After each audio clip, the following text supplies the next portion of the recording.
Can we have a shot of her looking like that? Look at you, you horrible muddy dog. What are you, a hippopotamus? Yeah, well, there's many memories kind of surfacing from the last 3 days, very memorable things, and there's so many details, but one of them is in the rehearsal of Il pleut, this piece called Il pleut. Now that's the one where one of the ones where James and Brigitte are working very closely together, and it's quite rhythmic, and they're almost alternating phonemes in the lyric, in the poetry, and so they had to work out how they were going to do this. They're both superlative musicians, goes without saying, but nevertheless they still have to work on it to make it work. Anyway, so they went off on their own and worked on it for a bit before they came back together with us. At a certain point, they changed something about the way it was notated.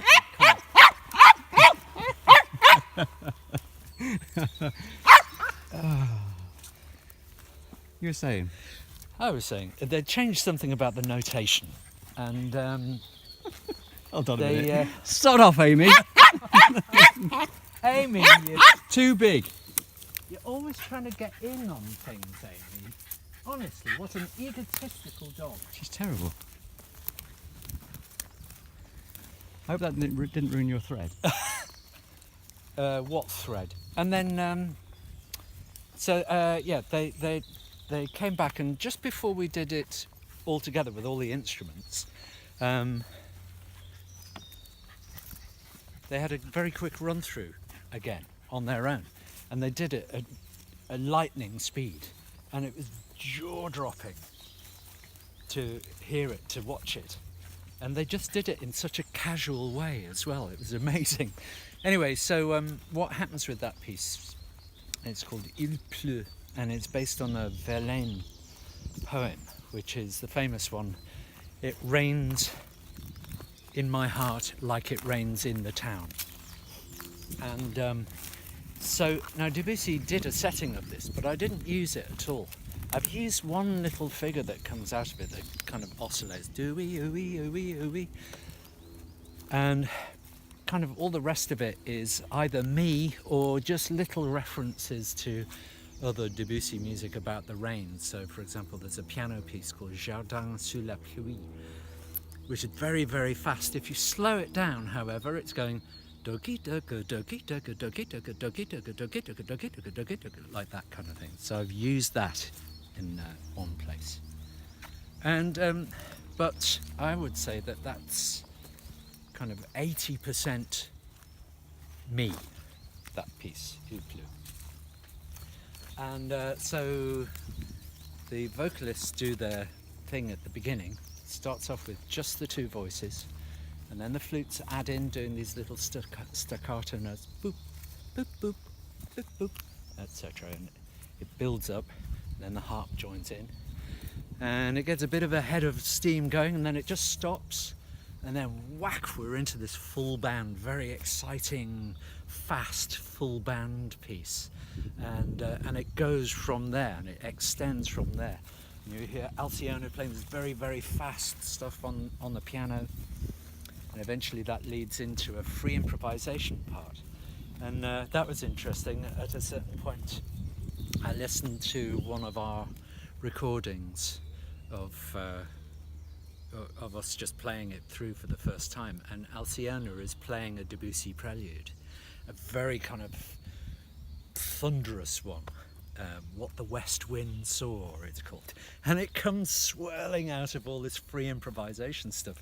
It's amazing. It's just seamless the way it goes from one thing to another, and then that leads to a sort of end game bit that's out of the improvisation. We hear these trills, and one by one the rest of the band joins in with these trills, and then I count in for the last bit, which is a wild interlocking bit where the singers are singing these extreme intervals very fast, and I said to them, well, good luck with this.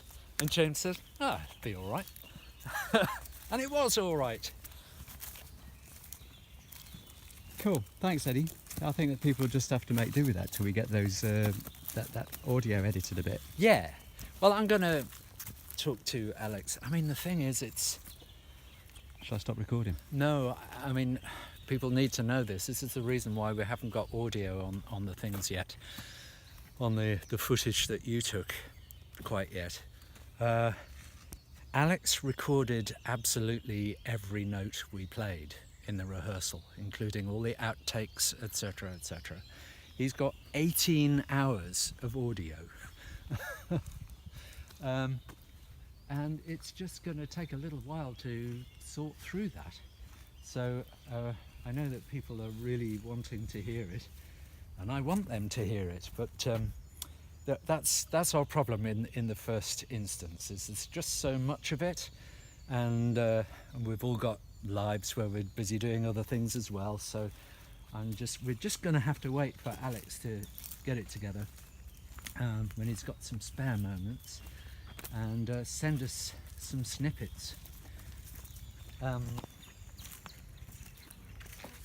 Cool. The other part of that is that what you're going to get there is not going to be studio. It's not a studio recording. In other words, we didn't have anything separating the drums from the piano. There's going to be lots of spill and things like that. To do that would cost at least another £5,000. That's stage 2 of the Debussy Mirrored Ensemble, one day.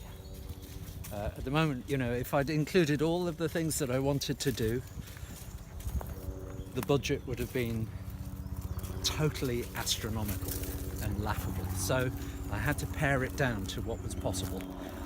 So there you go. All comes down to money in the end. Should we do a bit where you walk off to the distance?